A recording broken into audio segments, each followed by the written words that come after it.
Olá, Paulo. Olá, boa tarde. Boa tarde. Boa tarde.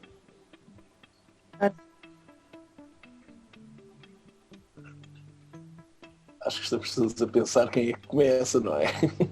Não, não, eu estava só a olhar para o relógio e ver se já eram 16h30. Então, E creio, já creio que estão neste momento 16h30 exatamente, e vamos começar à moda britânica a horas.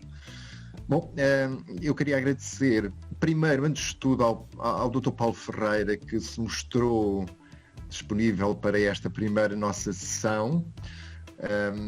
E espero que tudo corra bem. Correndo esta bem, vão correr todas as outras bem, e será uma espécie de teste para o conjunto das atividades online, tipo conversas em comunicação, que nós vamos ter. Não é esta a expressão, eu sei, que vamos ter ao longo do resto do período letivo. Também queria agradecer também aos estudantes que tiveram esta amabilidade de contactar-nos para ver se conseguimos fazer, através deste modelo, um contacto mais próximo com profissionais e mesmo também docentes que trabalham noutras áreas, sobretudo profissionais que trabalham nas áreas de comunicação, e queríamos com estas áreas apanhar também uma diversidade de pontos de vista sobre as questões que estão agora no mercado, que estão já muito profundas e bem enraizadas na sociedade, e outras que ainda estão a começar agora nesta era do digital. Pelo que esta primeira do Paulo é muito importante para os alunos perceberem muitas são escondidas por trás de algumas das operações e ações que nós fazemos na internet, no Google, no Facebook, seja onde for, e isto para nós é muito importante, tal como as outras que vão seguir, umas mais ligadas às formas tradicionais da comunicação, como o jornalismo, mas outras também mais ligadas à analítica, como esta de hoje, e a outras áreas da comunicação digital. Eu queria também agradecer ao professor Jorge Bruno, que também fez a rede e a ponte entre alguns dos nossos convidados e os estudantes. Eu não pude estar na última reunião por essa razão, mas claro que isto não é para estarmos aqui a perder muito tempo com estas apresentações. Eu queria agradecer mais uma vez aos estudantes terem disponibilizado para fazerem moderação, para fazerem o trabalho de divulgação, que é sempre importante neste tipo de atividades. Esperemos que mais tarde consigamos aumentar este número de participantes, trazendo outras pessoas também de outros cursos da ECAT, e também, que não só apenas do Departamento de Ciências da Comunicação, alunos de jornalismo, alunos de comunicação aplicada, etc. E isso seria muito importante, depende muito também das aulas que eles têm, das horas onde estão, e das zonas onde estão, etc.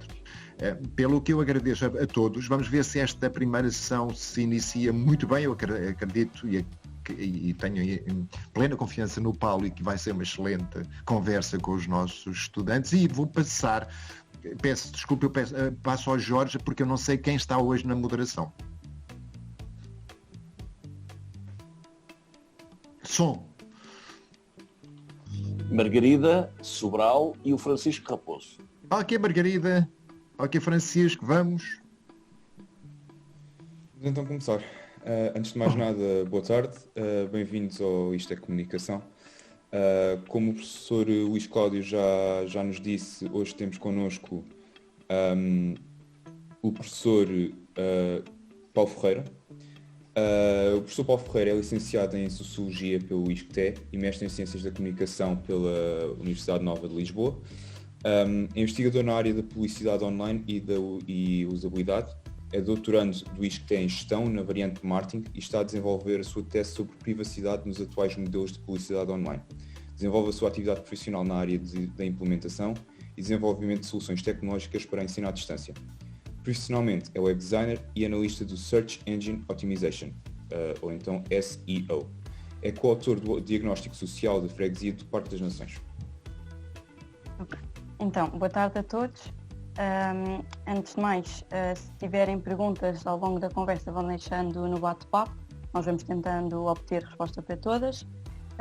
Como puderam ouvir, o Francisco apresentou o nosso primeiro convidado, do Isto é Comunicação, Paulo Ferreira, e se fosse possível, gostaríamos agora que o nosso convidado se apresentasse por palavras suas e começasse por contar um bocadinho como está a ser o seu percurso ou como tem sido o seu percurso até agora.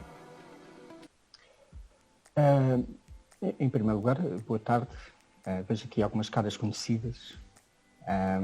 E sinto-me muito honrado. Eu, quando fizeram este convite, e enganaram. Quer dizer, tenho muito prazer em estar aqui, mas o professor Jorge Bruno contou-me uma outra história. Cá está um problema de comunicação, não é? Portanto, aquilo que o professor Jorge Bruno me disse não foi exatamente aquilo que depois vai acontecer, ao que está a acontecer agora. Mas nós lidamos bem com essas diferenças de mensagem. Bem, mas, portanto, obrigado. Sinto muito honrado por ter, ainda por cima o primeiro, portanto, espero bem que isto corra bem. E falando sobre mim, a história habitualmente não falo muito sobre mim, sobre o meu percurso. Muitas das coisas que me foram acontecendo por acaso, portanto, eu não sou propriamente a melhor pessoa para falar sobre percursos que sejam previamente pensados, eu vou ser isto ou vou ser aquilo. E portanto, não sei se será a melhor pessoa para isso. Portanto, mas também há uma lição a tirar daqui, que é estarmos abertos às coisas que nos vão acontecendo e tentar encontrar e ao longo do processo irmos descobrindo aquilo que de facto queremos fazer e que achamos que fazemos bem. Portanto, acaba por ser também uma lição para vocês manterem, enfim, a vossa mente aberta e estarem atentos às coisas que vos rodeiam, porque podem ser essas inesperadas que de repente têm a capacidade de mudar a vossa vida, o vosso caminho. E portanto isso é provavelmente uma primeira coisa a ter em conta. Apresentar-me. Eu faço aqui, enfim, faço várias coisas. Eu creio que provavelmente será uma das minhas características de ter vários projetos em mão e, portanto, tenho este, se calhar, defeito de não dizer não a determinados projetos que me vão aparecendo. Isso, enfim, pode ter também ser uma vantagem, mas acredito mais que é uma vantagem do que uma desvantagem. E, portanto, respondendo à vossa pergunta, apresentando-me um bocadinho. Portanto, eu aqui na Lusófona, para além, agora, mais recentemente, estar com o Timóteo Rodrigues, que creio que é vosso professor na coordenação de uma oferta educativa na área do marketing digital, sendo ela a pós-graduação em marketing digital e a pós-graduação em e-commerce, e agora mais recentemente um CETESP em marketing digital também. Enfim, fui desenvolvendo ao longo destes anos na Lusófona atividades que têm a ver com, não só com o marketing, mas eu olho para elas como o desenvolvimento de soluções que permitam um melhor marketing. Ou seja, o que é que isto quer dizer? Sou um bocadinho obcecado por integração de informação e, portanto, se vocês trabalharem em organizações que têm vários níveis de informação estruturada ou menos estruturada, tanto, por exemplo, quando falo não estruturadas, estou a falar de ficheiros de Excel, há montes de empresas que são Excel ou dependentes, tentar integrar essa informação de modo a que ela seja mais facilmente acessível a todos. E, portanto, este processo, no meu caso, passou, por exemplo, pelo desenvolvimento e integração da informação para o site da Lusófona que vocês consultam. Portanto, ele agora já é um bocadinho datado e vamos ter que, em breve, este ano, esperemos, lançar uma nova versão deste novo site com montes de coisas novas. É um dos projetos que eu também estou envolvido. Portanto, integrar informação e torná-la acessível e torná-la útil. Porque, por vezes, o que nós temos é blocos de informação que estão em silos, digamos assim, e que têm que ser mostrados, têm que ser utilizados. Portanto, a integração da informação, fila com o site da Lusófona, fiz também em conjunto, quando eu digo eu, estou sempre a falar de um conjunto de pessoas que trabalham comigo, filo também na aplicação que eu espero que vocês usem, que integra também um conjunto de informação que não estava facilmente acessível, e portanto nós tentámos que essa mesma informação ficasse um bocadinho mais apelativa para vocês, incluindo informações, por exemplo, o número de ATS que vocês concluíram, a média atual. Adicionámos um foguetão e tudo para vocês comemorarem o término dos vossos cursos. Então, enfim, são soluções que nascem e ideias que nascem do trabalho colaborativo, mas que tendem a melhorar a experiência e a relação que, neste caso, os alunos têm com a instituição. Por isso é que eu disse no início que são soluções não diretamente ou não diretamente associáveis a uma ação de marketing, a criação de uma aplicação, neste caso, ou de um site. Poderá obviamente ser uma ação de marketing direto, mas neste caso não o foi uma ação no caso da aplicação, uma ação de relações públicas, ou seja, vamos colocar a lusófona no bolso dos alunos e tentar que ela seja sempre presente e que lhes dê a informação que eles pretendem.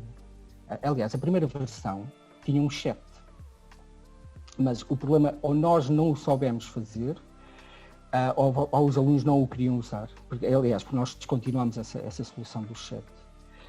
Provavelmente, se calhar, vamos tentá-lo outra vez, mas, enfim, há WhatsApps e etc. que provavelmente funcionam melhor que esta solução. Eu não sei se já me alonguei ou se já respondi, desculpem. Perfeitamente ao que a Margarida perguntou.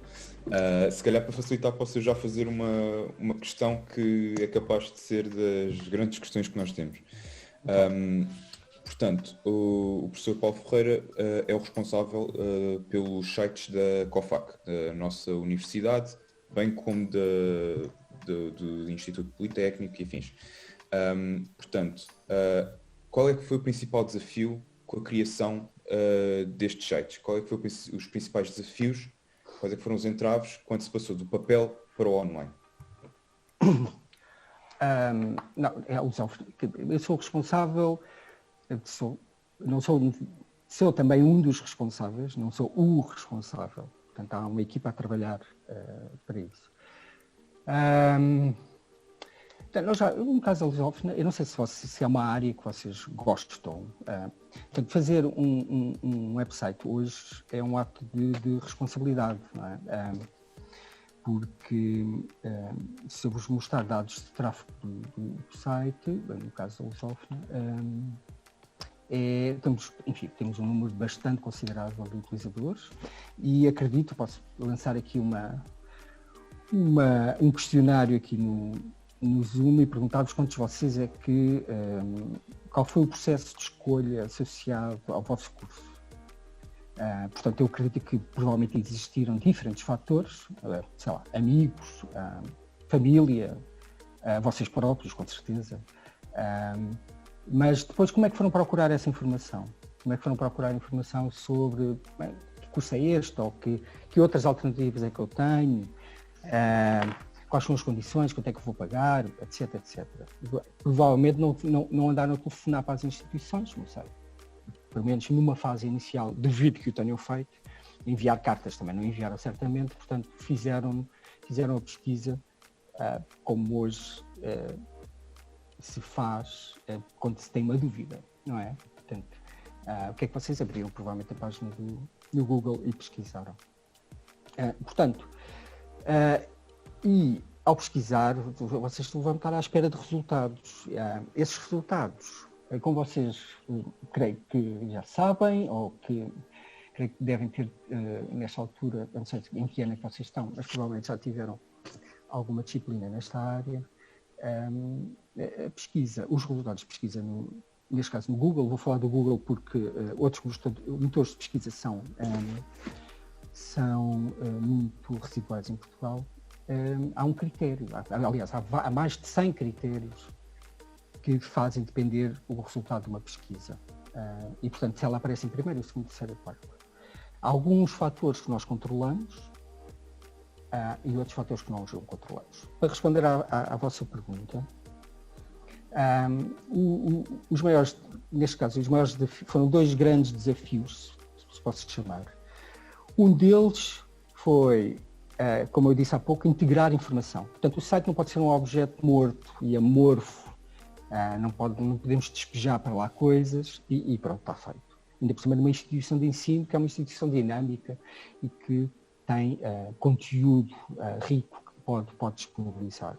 Não só tem conteúdo rico, como todos esses elementos, os cursos, os preços, os professores, os programas das cadeiras, enfim, os calendários, toda essa informação, de algum modo, existe nos nossos sistemas e tem que ser congregada num só local. Portanto, uma das maiores dificuldades, quer dizer, não sei se foi uma dificuldade, mas é um desafio para caso alguém vá trabalhar nesta área,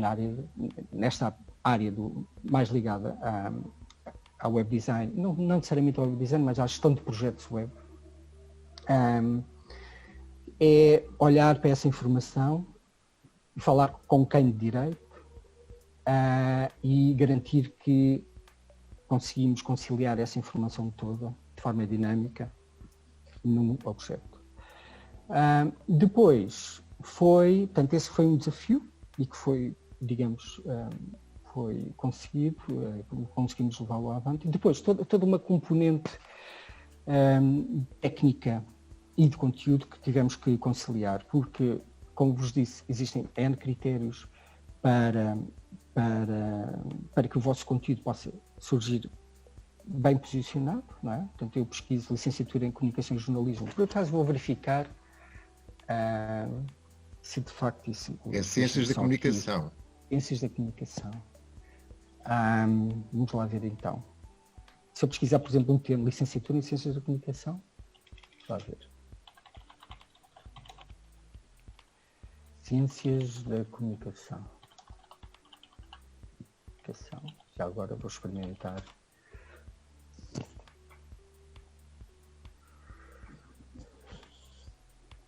Não, por esse termo, eu estava aqui em grande conversa, mas nós não temos um bom posicionamento orgânico. Comunicação aplicada, por exemplo, é um dos primeiros cursos que aparece quando pesquisamos no Google. Ciências da Comunicação aplicada. Vocês são de Comunicação aplicada? Não, somos de Ciências da Comunicação e da Cultura. Sim, ok, aplicada. Estava só aqui a checar. A comunicação aplicada, sim, está logo no topo, bem como outros. Ciências da Comunicação. Temos aqui um problema de comunicação. Ciências da Comunicação e da Cultura, não é o nome? Ciências da Comunicação e Cultura. Sim, se eu puser o nome completo, somos o primeiro resultado orgânico. Mas se pusermos só Ciências da Comunicação, já não estamos. E, portanto, esta pequena diferença entre um termo de pesquisa, Ciências da Comunicação, ou Ciências da Comunicação e da Cultura, se vocês pensarem na perspectiva de quem, nossa, portanto, da Lusof, nós queremos que, idealmente, quando alguém pesquisa, utilizando qualquer um dos termos, nós possamos ser um bom resultado orgânico, aparecer em primeiro, ou pelo menos na primeira página. E, portanto, essa é a outra parte da luta. Como eu vos disse, há vários fatores que intervêm aqui, e, portanto, a pergunta é sobre, no desenvolvimento destes sites, quais foram as dificuldades. Portanto, uma delas foi agregar informação que estava dispersa, e outra dimensão, que acaba por se dividir em 3, digamos assim, é garantir que as condições técnicas e de conteúdo são otimizadas. Por exemplo, garantir que o site é rápido, nem sempre acontece. Garantir que tem toda a informação, neste caso que é considerado pelo Google como meta-informação, ou seja, o nome do curso, a descrição do curso, todas essas informações estão disponibilizadas. O endereço, o URL, é perceptível. Portanto, se vocês forem lá ver o endereço, no nosso caso, há de ser lusofna.pt/licenciatura/ciências-comunicação- Portanto, é um URL que é inteligível. Consegues olhar para ele, consegues perceber o que é que lá está. Portanto, há diferentes componentes que têm que ser analisadas em conjunto para que possam resultar num elemento competitivo. E, portanto, neste caso, esta foi a luta, requereu uma análise às melhores práticas de otimização de websites à data e que têm que ser mantidas, e é um trabalho que é feito todos os dias. Há aqui uma lacuna, se quiserem, nem tudo é perfeito.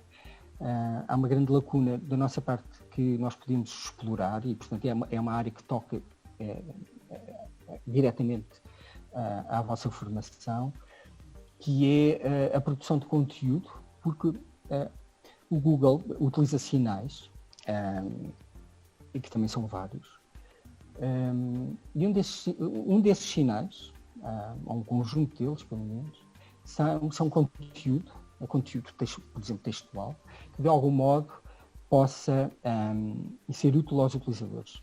Portanto, o que é que eu quero dizer com isto? Quer dizer que eu podia pesquisar licenciatura em Ciências da Comunicação. Imagina que eu na Lusófona faço, vocês, num projeto no âmbito do curso, criam um blog ou criam um site paralelo só sobre o vosso curso, onde vocês produzem de forma sistemática um conjunto de conteúdos sobre a área da comunicação e que, por exemplo, linka, obviamente, para o site do curso, dando-nos, então, maior volume de interesse para este curso. Portanto, podia ser um projeto interessante para vocês. Porquê?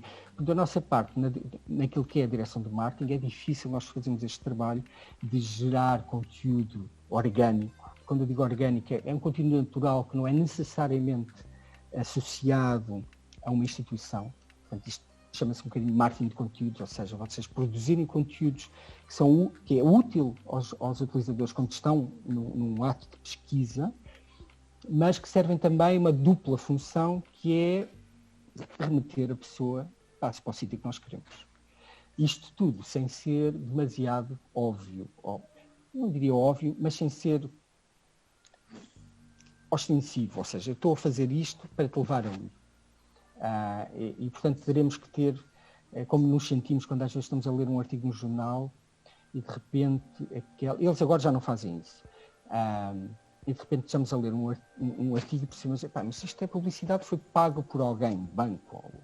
Eles hoje mudam o tipo de fonte e o tipo de caracteres justamente para termos essa leitura mais clara sobre isto não é conteúdo orgânico, isto é conteúdo patrocinado. Mas fica aqui o desafio para vocês, porque sendo vocês alunos, são também os embaixadores do curso. E, portanto, num exercício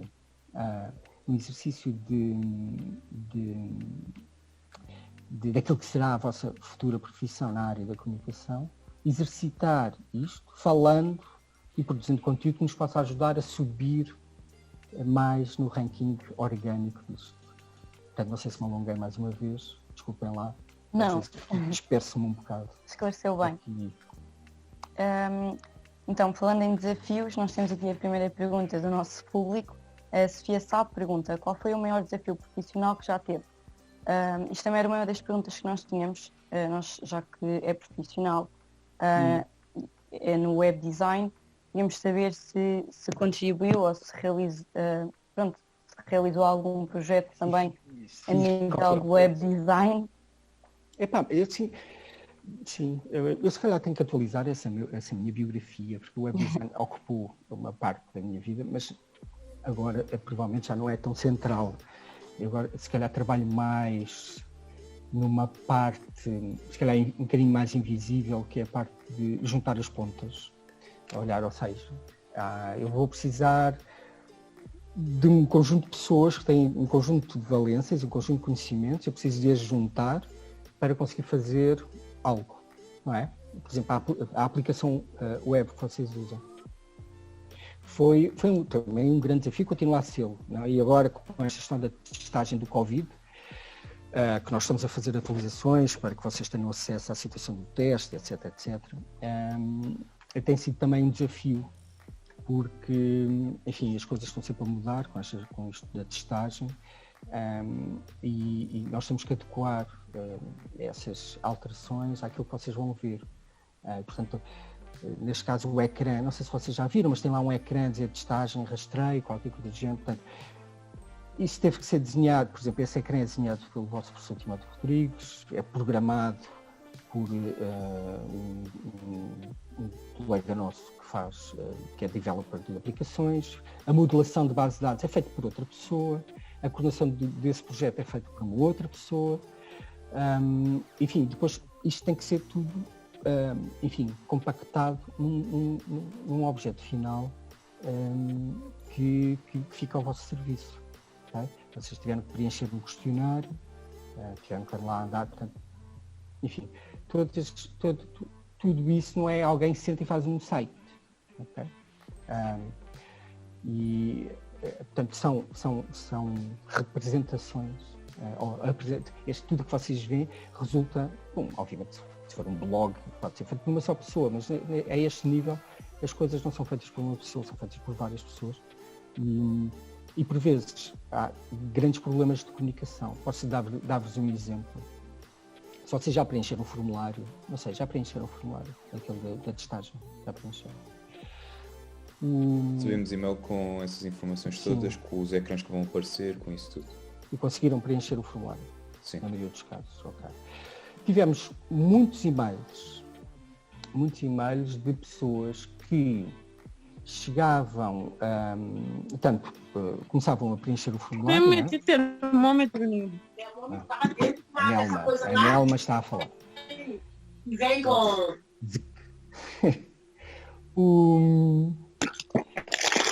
A Nelma volta a falar.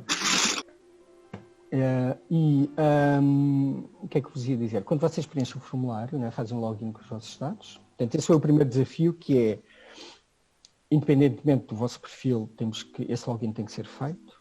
E, portanto, enfim, tecnicamente essas autenticações vêm de um sítio. Né? E, portanto, tem que ser feito. Mas vocês entram, portanto, têm um texto que têm que ler, e depois tinham uma frasinha a dizer assim: tomei conhecimento. E na primeira versão, isto é um problema de comunicação e de usabilidade e de experiência. O Timóteo poderá falar melhor sobre isso que eu. Tinham um consentimento e portanto, tinham um texto e depois só aparecia uma bolinha. Nós chamamos um radio button, é aquele quando você escolhe o género masculino ou feminino, só podem escolher um. E, portanto, esses objetos chamam-se radio button porque só permitem uma escolha, ao contrário da checkbox, que permite mais do que uma escolha. E, portanto, tinha lá um radio button, que por acaso devia ser uma checkbox, mas não interessa, e dizia, tomei conhecimento. E, se vocês não clicassem naquele elemento para fazer o check, para dizer eu tomei conhecimento, o botão que aparece em baixo aparecia disable, ou seja, vocês clicavam e aquilo não ia a lado nenhum, porque esse botão está à espera que vocês cliquem no tomei conhecimento. E, portanto, tivemos imensas queixas de pessoas que chegavam ali e não conseguiam sair dali. Ou seja, clicavam no botão e aquilo não ia a lado nenhum porque a pessoa não tinha feito o tomei conhecimento. Bom, aqui vocês podem dizer, há vários problemas aqui. Um deles é nosso, que aparentemente não fizemos aquilo bem. E vocês, a tentação seria dizer, estes tipos, como é que é possível não ver o botão e não perceber que eu tenho que carregar lá naquilo? Errado. Não se deve, nesta área, e como em outras, provavelmente, não se deve partir do princípio e que as pessoas percebem tudo aquilo da mesma maneira. E se para mim aquele processo é claro, para outras pessoas, e não foram poucas, o processo não era claro. Portanto, podíamos insistir com isto, dizer, isto é óbvio, ou podíamos mudar e aprender com aquilo que os outros utilizadores nos dizem. E isto é mais um conselho genérico sobre a capacidade de vocês, por muito convictos que estejam, eu confesso que estava convicto que aquilo era completamente perceptível, mas por muito convictos que estejam, vocês devem ouvir aquilo que se passa à vossa volta e não deixar que essas convicções vos bloqueie estilo cavalos a olhar para a frente. Desculpem o termo. Mas isto para vos dizer que devem ter a humildade de ouvir aquilo que se passa à vossa volta e depois podem ou não considerar, com certeza. Mas aqui neste caso, é o utilizador a fazer-nos perceber que aquilo não é óbvio. E, portanto, nós o que é que fizemos? Pusemos lá uma coisa vermelha a dizer deve clicar para não sei o quê. Quando resolvemos esse problema. E depois tivemos outro mais à frente, semelhante também, sobre o consentimento no final do questionário. Outra coisa que fizemos foi também esconder o botão de todo. Portanto, escondemos o botão e a pessoa só viu o botão no final do formulário. Portanto, isto é só um pequenino exemplo sobre a necessidade de vocês na vossa área, todas as áreas, a área da comunicação que é, digamos assim, pode ser complexa, porque nem aquilo que vocês dizem não é necessariamente interpretado da mesma maneira por outras pessoas. Aliás, há um cartoon muito engraçado sobre o que, quando alguém, neste caso, um cliente vai encomendar ou vai dizer eu preciso de uma ferramenta qualquer assim. Depois é um cartoon que vos diz aquilo que o gestor de projeto entendeu, aquilo que o programador fez, enfim, que ilustra muito bem essa falta uma palavra, deteriorar, ou seja, a capacidade da mensagem se ir deteriorando ao longo do caminho. E vocês devem estar atentos a esse processo, porque quanto maior for a cadeia, mais transformada será a mensagem original. E, portanto, aqui convém falar claro e, acima de tudo, ouvir o que aquelas pessoas que vão usar aquilo que vocês fazem, seja um texto, seja o que for, que aquilo seja claro, portanto, e que seja construído. Portanto, esse construído é feito com feedback que é dado por terceiros sobre aquilo que vocês fazem. Não sei, alonguei-me. Ok, obrigada. Falando agora um bocadinho da situação em que nos encontramos. Então, nós estamos todos a ter aulas online agora e, segundo a sua bio, tem desenvolvido soluções tecnológicas para o ensino à distância. Nós gostaríamos de saber se acha que o ensino à distância tem futuro, quais é que acham que são as maiores dificuldades neste ensino através de um computador. Olha, eu estou a desenvolver uma coisa que é a Lusófona X, a Academia Digital. Tem já alguns cursos, vamos agora lançar outros. E, portanto, esta iniciativa da Lusófona X, a Academia Digital, vem já de outros, então não somos propriamente originais, vem já inspirada noutras iniciativas, nomeadamente o edx.org ou Coursera, que eu não sei se vocês conhecem, mas se não conhecerem, aconselho-vos vivamente a conhecerem, portanto a irem lá ver, só o meu filho está-me aqui a mandar mensagens. Em relação ao ensino à distância, isso só para dizer, desculpem, voltando aqui ao assunto, e portanto nós o que estamos a fazer, desculpem, eu chamo o filho que deve estar aqui, peço imensa desculpa. Dos zooms em casa, é que pode haver estas coisas. Peço-vos desculpa. Um jovem já veio da escola e já cá está. Portanto, há aqui uma enorme oportunidade para que as pessoas tenham acesso à educação sem necessariamente sair de casa. E, portanto, nestas duas plataformas que eu falei, o edx e o Coursera, vocês têm acesso a conteúdos de Harvard, do MIT, Stanford, por aí adiante. Agora já não tão de forma gratuita, mas ainda assim muitos deles gratuitos. Portanto, basta que vocês tenham vontade de aprender, que é, obviamente, espero que exista, e vocês têm acesso a conteúdos de eleição nesses. Portanto, nós basicamente iremos replicar esse modelo. Agora, em relação ao ensino online, eu não sei, fazes uma pergunta que é a pergunta de 1 milhão de euros. ou de bitcoins, não é? Que agora dava jeito de ter umas quantas se tivéssemos comprado a baixo preço há uns anos atrás. Mas, não sei, digam-me vocês, porque se de um lado, de quem leciona, é um desafio enorme, porque eu só vejo quadradinhos aqui e alguns, portanto, temos vocês que são os mediadores, e o professor Luís Cláudio, o professor Jorge Bruno, tem ali o vídeo ligado, não é necessário que liguem nos outros, mas para quem leciona tem que redescobrir forma de comunicar. Tem que redescobrir formas de comunicar e de manter o interesse, manter o engagement com os alunos, sendo criativo, utilizando questionários, outras plataformas, enfim, tudo o que forem possibilidades de vos manter interativos, de vos manter no loop, de vos manter atentos, que é difícil por vezes, estando aqui, portanto, numa sala de aula já era difícil, aqui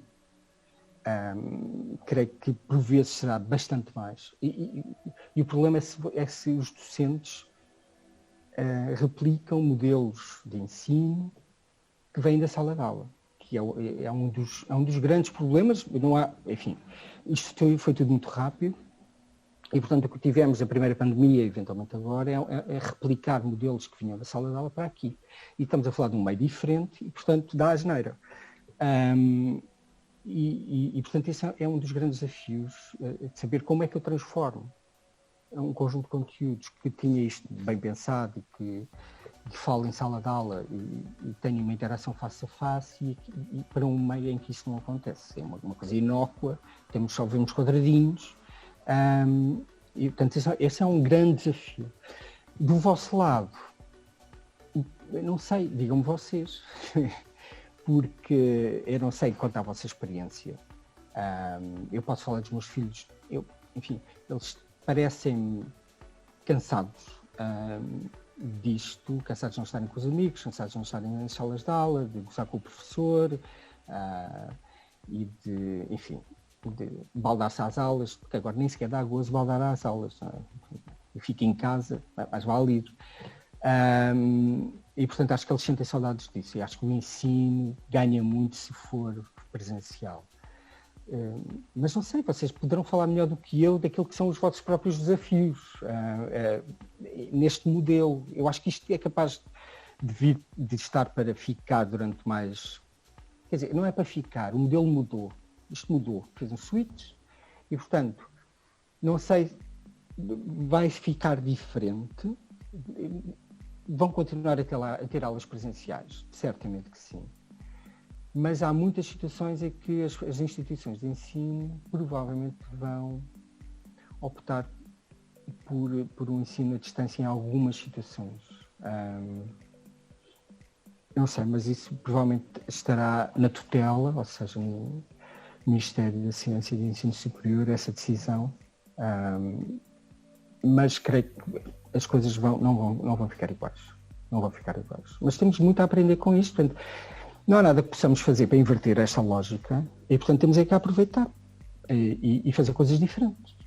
Não é? Experimentar coisas novas e não ficarmos agarrados àquilo que era, não é? Daquele discurso, daquele do senhor do Restelo, e, portanto, é inovar. E vocês são super jovens, incluindo o Jorge Bruno e o professor Jorge Cláudio, isto era uma piada, mas são jovens, e eu também. E temos a capacidade de inovar nas condições em que temos e criar coisas novas. E vocês vão ser os adultos que vocês já sofreram imensa pancada. Vocês já sofreram uma crise de 2008, depois levaram com a pandemia em cima, e falta-me alguma crise? Não, pois não. Portanto, foi aquela em 2011, que foi dura, para mim, para alguns, não, mas a maioria creio que depois com a pandemia, e é uma geração, vocês têm que dar a volta a isto. É? Porque, sim, eu não sei se trocava a minha adolescência por este tempo, não é? Mas olha, isto não é para deprimir, há coisas boas e portanto isto vai passar e portanto vamos ter loucos anos 20 e vocês vão poder viajar e fazer interrails e estar com os amigos. Mas não se esqueçam de estudar. Depois da pandemia serão com certeza ainda mais loucos. Espero que sim. Respondendo um bocadinho à sua pergunta, em conversa com colegas, o que nós nos apercebemos é que a grande dificuldade do ensino à distância acaba por ser esta comunicação e esta interação via Zoom, em que muitas vezes fazer uma pergunta numa sala de aula basta levantar o braço e o professor percebe. No ensino online torna-se bastante complicada essa comunicação, mas que já melhorou ao longo do último ano, já aprendemos a lidar com isso e com certeza que isto abre novas portas a trabalho à distância que antigamente eram impensáveis. Exatamente, há aqui milhares de possibilidades novas e boas. Olha, eu estou a falar convosco, estou em casa, o professor Jorge Bruno por acaso não está, que eu conheço ali a cortiça por trás dele. Mas há enormes possibilidades em termos de liberdade pessoal, ou seja, eu posso trabalhar, se o meu trabalho não exigir a minha presença física, eu posso trabalhar onde quiser. Isso abre-me enormes possibilidades, não é? Basta uma ligação à rede. E coisa que se vocês perguntassem isso há um ano e meio atrás, era muito complicado. Eu não sei se na maioria dos casos vocês trabalham ou não, mas há de facto aqui uma enorme possibilidade.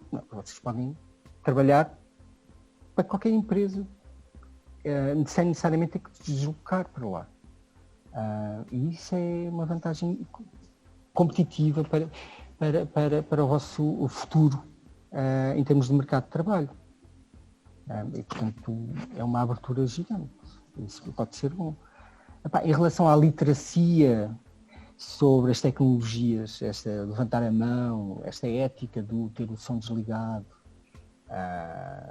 e de ligar o som para falar, enfim, eu que tirei sociologias tem a ver com esse tipo de rituais que vamos incorporando quando estamos sujeitos a usar isto, não é? Portanto, há uma ética aqui, se alguém aqui ligar o áudio e começar a ir aos berros, provavelmente é visto exatamente como se estivesse aos berros no meio da rua, será aqui a mesma situação. O chato é que depois no presencial, há uns memes sobre isto, no presencial não podemos desligar o som, nem a câmara, né? Portanto, depois às vezes esquecemos desses detalhes e misturamos as duas coisas. Mas eu sou muito otimista em relação a isto tudo. E portanto é chato a pandemia, com certeza que sim. Eu já tinha viajado imenso com isto e não viajei. Vocês provavelmente também não, ou viajar a fazer outras coisas. Mas isto vai mudar e portanto é continuar. Está bem? Temos agora aqui uma questão do professor Luís Cláudio. É que o coordenador da pós-graduação em marketing digital, que novos processos comunicacionais traz o digital comparando com o analógico nesta área? Isto é aquelas perguntas difíceis. Olha, eu diria, para já, tendo em conta a natureza do meio, o meio digital é um meio que pode ser alterado a qualquer momento. Pode ser alterado, adulterado, reescrito, validado em tempo real. Portanto, eu estou a reler 1984, não sei se já o leu, cujo passado era constantemente reescrito. E é uma ideia assustadora, né? Assim, em termos de comunicação. É uma ideia brilhante em termos de comunicação, vocês poderem reescrever as coisas, mas é super assustador, eu nem disse isso, que é uma ideia aliciante. Mas justamente o facto de ser digital muda completamente as regras, não é? Eu posso recompor, analisar, transformar, editar, e ele nunca é necessariamente o original, não é? O que é o original do digital? Provavelmente agora, com o movimento associado a blockchains, vocês começam a ter essa identidade, ou seja, são elementos que não podem ser adulterados. nas redes de blockchain basicamente é uma base de dados, mas imagine isto a uma escala gigante, onde tudo é registado, ou seja, todas as alterações são registadas de forma centrada, ou seja, não há ninguém que seja o detentor em absoluto daquele elemento. E portanto, poderá, neste caso, as blockchain ser o início da autenticidade do digital, impedindo de ser reproduzido constantemente, quer dizer, não é necessariamente impedindo de reproduzir, mas mantendo uma referência a um elemento original ou em cadeia, não é? Ou seja, este elemento resulta destes elementos anteriores, não é? E, portanto, eventualmente pode ser, certamente, uma das opções de futuro sobre esta questão. Não sei se respondi ao Luís Cláudio Ribeiro, mas há aqui, enfim, diferentes questões que se põem com o digital e têm que ser resolvidas.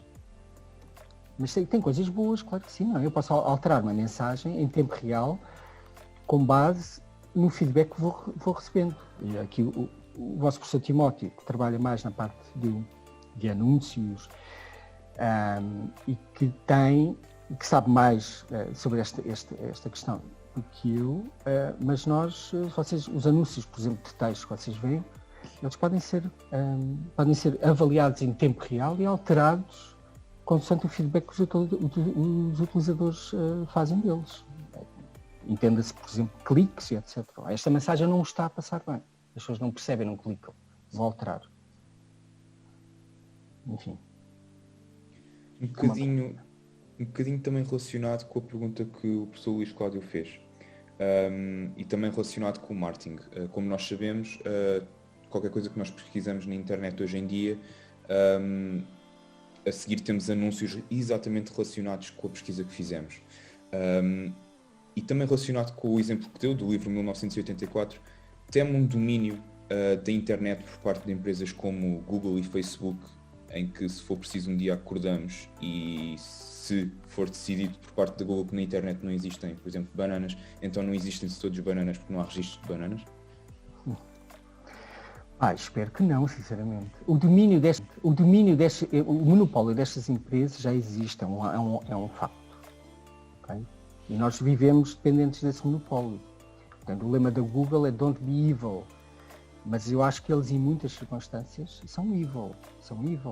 Ainda hoje estava a ler no New York Times, Wall Street Journal, que foi tornado público um relatório secreto, digamos assim, da Google,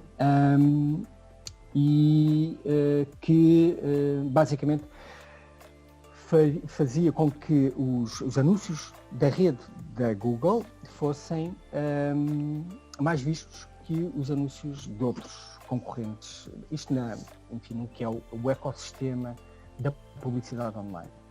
Portanto, é um artigo engraçado que eu posso partilhar aqui, que explica um bocadinho esta lógica perversa. Deixa-me pôr isto aqui to everyone. Esta lógica perversa de dominação, de monopólio. Que é que eles têm, não é? A Apple, a Amazon, a Google, falta-me uma aqui. Os governos, nomeadamente a União Europeia e no próprio Estados Unidos, há políticas para este tipo de domínio e há regras. Por vezes são difíceis de impor, mas o Regulamento Geral de Proteção de Dados é uma consequência justamente deste alerta sobre a invasão absoluta em termos de privacidade do que são, por exemplo, os cookies, que agora estão também numa alteração, sendo essa alteração, se calhar, não necessariamente tão honesta como se poderá pensar. Mas é uma questão muito pertinente hoje, tudo o que tem a ver com privacidade. Portanto, estejam atentos a essas questões para se protegerem. Eu posso dar-vos aqui mais um link sobre essas questões. Vou mandar aqui mais um só para ser chato. E porque é uma área muito importante e em resposta àquilo que tu me perguntaste sobre os anúncios, eu vejo um anúncio e depois vou ser invadido por outro tipo de anúncios. Isto é uma técnica que se chama remarketing, que é com base em comportamento, ou seja, se tu tiveres um comportamento qualquer, com base nesse comportamento eu vou reenviar-te uma determinada mensagem porque tu estás provavelmente interessado nisto.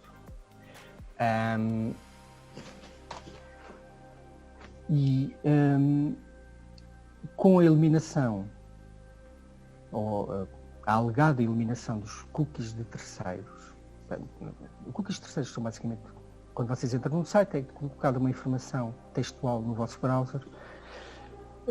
Os cookies de terceiros é quando são colocados outros cookies que não do site em que vocês estão a visitar. Pronto.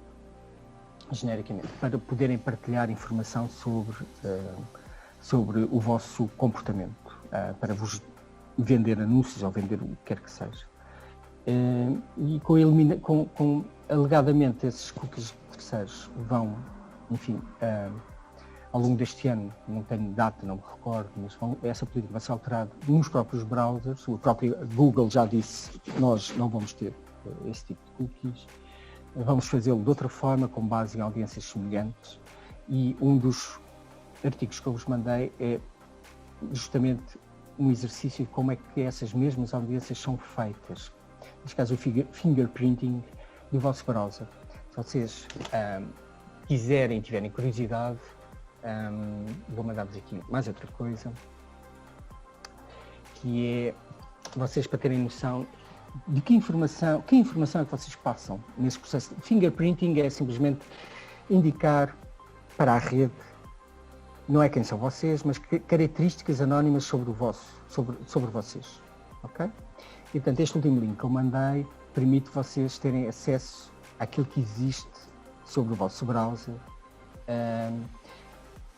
que está disponível à rede e que será usado durante os próximos meses como audiência para segmentar comunicações de marketing. Portanto, dei uma olhada aqui a essa primeira curiosidade, que informação é que existe, e se são únicos ou não. Portanto, porque a ideia é identificar um elemento anónimo, mas único, que depois pode ser associado a outros que tenham determinado tipo de comportamentos semelhantes. Portanto, o último link que eu vos enviei é sobre isso. Enviei também e vocês pediram, eu não sei se pediram links, mas eu gosto de partilhar coisas. E há um muito engraçado que se chama Do Not Track. São pequeninos documentários, têm 5 minutos cada um. Algumas informações já não estão completamente corretas, porque eles já têm 2 ou 3 anos, eu não me recordo. Mas vale a pena ver, porque são muito esclarecedores sobre esta lógica de vigilância. Vigilância não se calhar no tempo de 1984, claro está, mas em termos de vigilância daquilo que é um comportamento. Portanto, dei uma olhada. E, curiosamente, o Do Not Track faz track do vosso browser, mas é só uma piada, eles avisam, está bem? E, portanto, divirtam-se. O do Wall Street Journal é engraçado para ver, enfim, a propósito dos monopólios, como é que os próprios monopólios tiram partido de serem eles próprios monopólios, não é? E, portanto, há tudo um conjunto de temos de ser rigorosos nisso, de exigir responsabilidades, e a União Europeia fez isto. O Firefox tem uma associação, mas é uma fundação, justamente sobre estas questões da privacidade, e que vocês estejam atentos porque faz parte da vossa vida, está bem? Entretanto, falou há pouco que se tinha licenciado em Sociologia.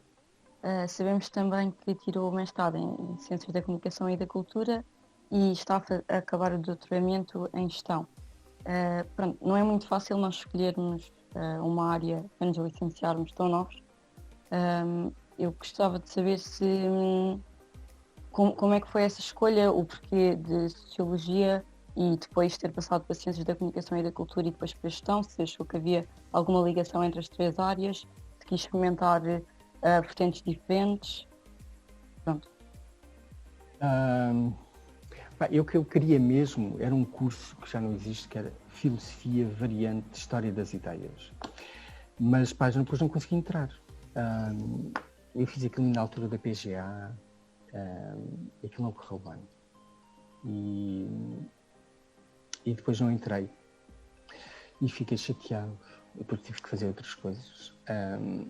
E depois a Sociologia vem a seguir. Já me recordo porquê, mas que é uma... Enfim, acho eu que sempre me inclina demais para a área das ciências sociais, apesar de cada vez menos trabalhar nessa área. Mas a área das ciências sociais dá-vos uma formação diferente das matemáticas, etc. Mas depois tudo isto se mistura. E, portanto, o professor Braga Miranda tem formação em engenharia e, portanto, dá coisas que são... enfim, mais uma vez, manter alguma flexibilidade e depois ir caminhando, tentando encontrar aquilo que vocês gostam, e tentando não serem muito inflexíveis nas vossas coisas. Portanto, e depois Sociologia, sinceramente não me recordo muito, mas era uma área que eu gostava. Psicologia não, porque, enfim, saber demais sobre a nossa cabeça pode não ser bom. E, portanto, é uma área que sempre gostei dessa área, e depois candidatei-me ao ISCTE e fiz a Sociologia ainda com 5 anos, eram 5 anos, portanto ainda foi pré-Bolonha. E gostei bastante do curso. Acho que é uma formação, no meu caso, a formação de base essencial para se viver em sociedade, e, portanto, gostei muito dessa formação. Depois a área da comunicação foi porque eu trabalhava na Lusófona e já trabalhava na área do marketing e pareceu uma boa opção, não necessariamente uma vocação. E eu acho que precisava do mestrado e, portanto, olha, foi esse. Mas deu-me imenso trabalho aqui. E aquilo tinha alguns têm teses, não é? Mas era um mestrado à moda antiga. E depois... depois foi aquela necessidade, agora fazer doutoramento, mas doutoramento é um pesadelo horrível de se fazer. Ali o professor Jorge Nunes já fez, eu não acabei e portanto, depois vocês têm, depois anda com este peso nas costas, tenho que tratar do doutoramento, tenho que fazer isto, tenho que fazer aquilo, é uma grande chatice. E depois eu sou um bocado preguiçoso nessas coisas e arrasto. E depois tenho um monte de trabalho e, portanto, chego a casa cansado e depois já não me apetece. Mas sim, depois não sei só eu não sei se o Timóteo anda por aqui, ele próprio também tem que pegar nisto. Mas tenho mesmo que acabar isto. Mas, enfim, o doutoramento, porque eu estou numa universidade, portanto faz sentido ter esse grau. Se estivesse numa outra profissão, se calhar não o faria. É uma decisão muito, muito vossa porque vão se meter em sarilhos em termos de tempo e de vida. Há coisas que têm que abdicar e a gestão de abdicar de coisas, eu tenho esse problema. Sou tentado por coisas que às vezes não são as mais corretas. Estou a falar de coisas profissionais, não é?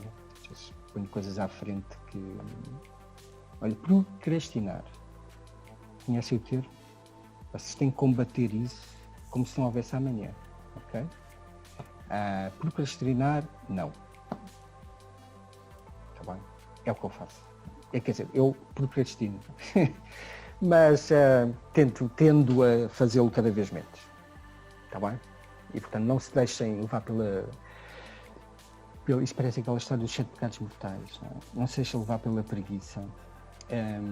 Porque não é que me tenha arrependido absolutamente nada das coisas que fiz, mas vocês estão numa fase muito crítica da vossa vida e portanto, vocês têm que se aplicar, seja no estudo, seja noutra coisa qualquer, porque muito daquilo que depois será o vosso futuro vai depender disso. Portanto, às vezes têm que abdicar de coisas que vos dariam gozo fazer, mas depois o payoff é mais à frente, não é? Isto é conversa de velho, mas mas pediram para falar das experiências e eu, se calhar hoje, teria se calhar abdicado de umas coisas, sei lá, umas noitadas ou qualquer coisa do género para fazer outras coisas. Mas estou bem, estou tranquilo comigo. Não me saio daqui com a ideia que aquele pobre coitado arrependeu-se da vida de estudante que tomou. Nada disso. Mas às vezes temos que fazer cedências, é só um conselho. Tá bem? Não há problema nenhum em deixarem de fazer uma coisa que gostam, porque há outra coisa que vocês sabem que vão ter que fazer, ou que vão ter que explorar, vão ter que aprender, vão ter que... e mantenham sempre a mente aberta, está bem? E aprendam coisas diferentes que não sejam necessariamente a vossa área, está bem? Sim, claro que sim, nós sem trabalho também não chegamos a lado nenhum. É o poder das ligações, conseguir ligar coisas que são aparentemente de áreas diferentes, isso dá-vos abertura de mente, está bem? Acho que já estamos o tempo.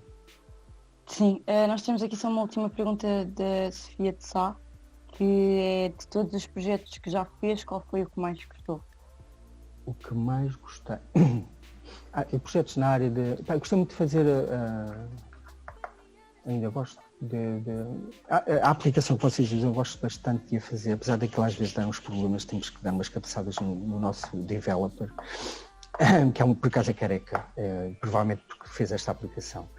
E tem muitas coisas que me têm dado gosto de fazer. Ainda agora fizemos uma para a Rota Nacional 2, o site, a Rota N2, também deu algum gozo. E depois fiz um projeto gigantesco para a SP Televisão, que me deu dando a cabo da cabeça, mas que me deu muito gozo. Foram 2 anos de trabalho enorme. Aquela empresa que eles fazem telenovelas, basicamente, e era um software para gerir a execução de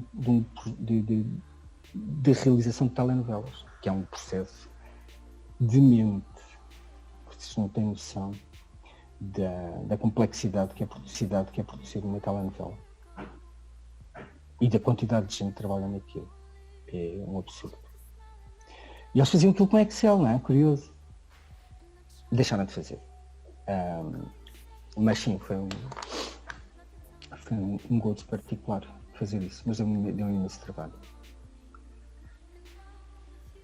Uma última questão. Tínhamos uma questão?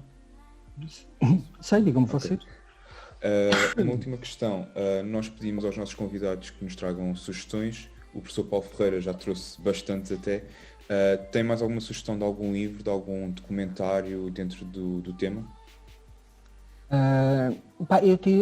Vocês perguntaram-me isso e eu, como tenho problemas de decisão, ou seja, não consigo, tenho problemas de escolher coisas.